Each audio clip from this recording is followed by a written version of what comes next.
All right, everybody, welcome to another video here. We're still in the home quarantine, stay home, stay safe stuff here in Asheville, North Carolina. Actually, at the time of shooting this little introduction, yesterday the governor of North Carolina issued a 30-day stay-at-home order that's going to take effect on Monday, the 30th of March, and last all the way to the 29th of April. And so it's kind of limited our ability to get out and do videos or to do the things we would normally do, and different events and everything have all been canceled, obviously. But I was looking through, and actually I had some video compiled, or some video footage that I shot on a recent scouting trip to Lake Julian in Asheville, North Carolina. And you know, while I'm enjoying sitting out here on the hammock and enjoying all the bird sounds and the sunlight and warm temperatures, I figured even though it's a bust trip, I'd just go ahead and put the video up and hope you enjoy it. Be safe, and we'll see you on the waters and trails soon.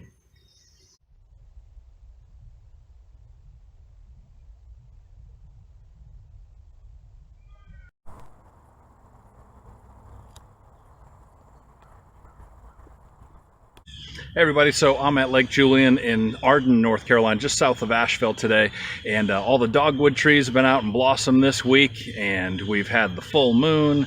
We've got all kinds of stuff happening, showing signs of life with spring, and I saw my first toads and frogs jumping around today, so I just had to come out after the show and get on the canoe and just try a few things. A couple of things to be mindful of here at Lake Julian. It's undergone a major transformation here recently. It used to be a thermal cooling lake for a Duke power plant. They have now switched to natural gas, and so we're about a month in to having no more thermal release of cooling water. So the water temperatures have dropped drastically. According to Buncombe County Parks and Recreation, they're expecting about 10 to 15% of the fish population in the lake to die off here before winter is fully over, which is only in about a week or two. But those are mostly native species. There was quite a population of tilapia here in Lake Julian, which is not native, and it was the only place in the mountains of West North Carolina that they lived because of the unseasonably and the abnormal high temperatures of the water here. And so those are all dying off, and they're trying to mitigate issues between Duke Power and the state of North Carolina. They're trying to keep track of that, remove dead fish, and continuously do testing on the flesh of the fish that are existing in here. So some of the native species that are in this lake that are expected to thrive moving forward are going to be like largemouth bass. There is quite a population of spotted bass here in the lake as well, and catfish, brim, and a few other little things in here. But anyway, so I just wanted to get out here and just play around with it a little bit and try to figure out if there's any pre-spawn bass starting to move up into the shallows with their new environment that they're not quite used to here on Lake Julian. So we've got about an hour or to an hour and a half until we've got to have the boat off the water. So let's get out there and see what we can find.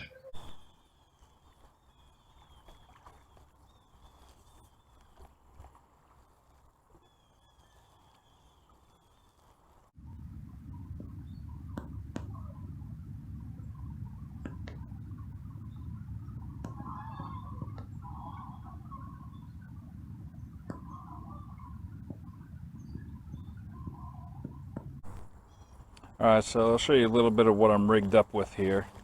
So just got a little shad crankbait. I'm using this. Get some spring color on there.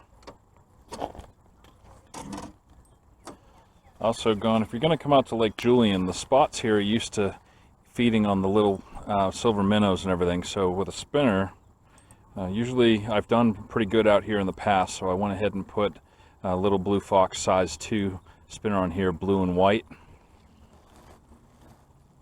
And then also my trusty, if you watch more of my videos as we go, you're going to learn that Rapala is a regular go-to for me. So again, I'm using the silver Rapala.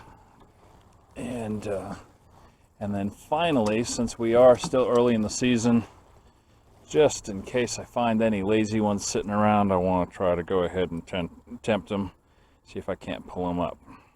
So one of the things about out here at Lake Julian that is something to be mindful of is you have such clear water. It's so crystal clear that the fish can spook real easy. Plus they get a lot of fishing pressure here. And so you really have to have some ability to cast from a distance at your target of what you're going to be going for here. And so keep that in mind if you're going to fish Lake Julian in South Asheville.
All right, so I've come up here into the back of one little cove where I know from previous fishing trips a lot of beds will end up being formed up here in this cove, and I can still see some evidence of previous beds for the bass, but nothing as of yet. Again, out here on the lake with the thermal changes and everything else, really don't have a clue how these fish are going to behave, but this little cove is usually filled with nests for fish, and I see no evidence that they've begun to do any pre-spawn up in here yet.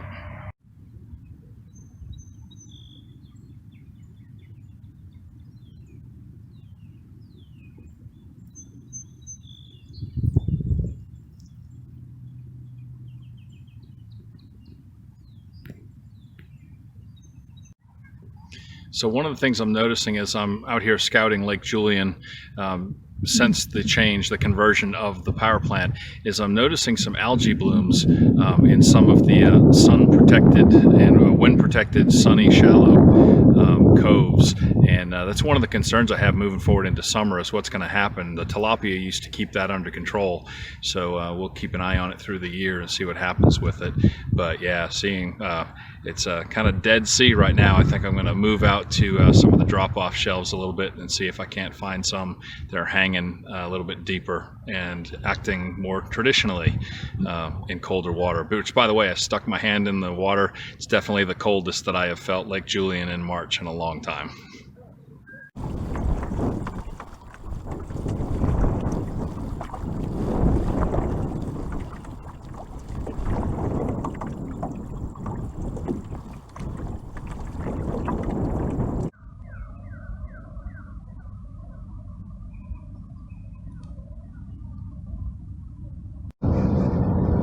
All right, so I had a nice 45 minutes or so on Lake Julian and circled around some of the back coves, and I had a chance to hang out and talk with one of the park rangers at the ranger station for a little bit. And they do have some events coming up pretty soon. They have some kid tournaments, and we'll go ahead and get some more information out there. But really great time. You know, right now, I think those fish are probably sitting about 80 feet deep on that lake. I think they're in shock from the cold that they're feeling for the first time. And so I didn't see anything, no bait fish. Also encouraging, I didn't see any dead fish either. With the temperature changes, they were expecting about a 10 to 15% die-off of the non-native species primarily dying off in the lake, like I talked about at the beginning of the video. But it's a situation where it's being managed pretty well. They feel confident about how things are going forward, and they are going to move forward, and they plan on having a children's fishing tournament in April. So keep it tuned to Matt and Michelle Outdoors to get more information on that. But it was great to be out on the lake for just a few minutes, about 45 minutes or so. It's kind of a home lake for me. Lake James, North Carolina, and Lake Julian are my home lakes. So after getting done with the show, I get to run out and get on the canoe for an hour. But anyway, appreciate you tuning in. Make sure to go to Matt and Michelle Outdoors. Excuse me. be sure to go to mattmichelleoutdoors.com and you can follow our radio show, videos, photos, gear reviews, events, all kinds of things. So be safe, wash your hands, and we'll see you out on the trails and the waterways of Southern Appalachians. Take care.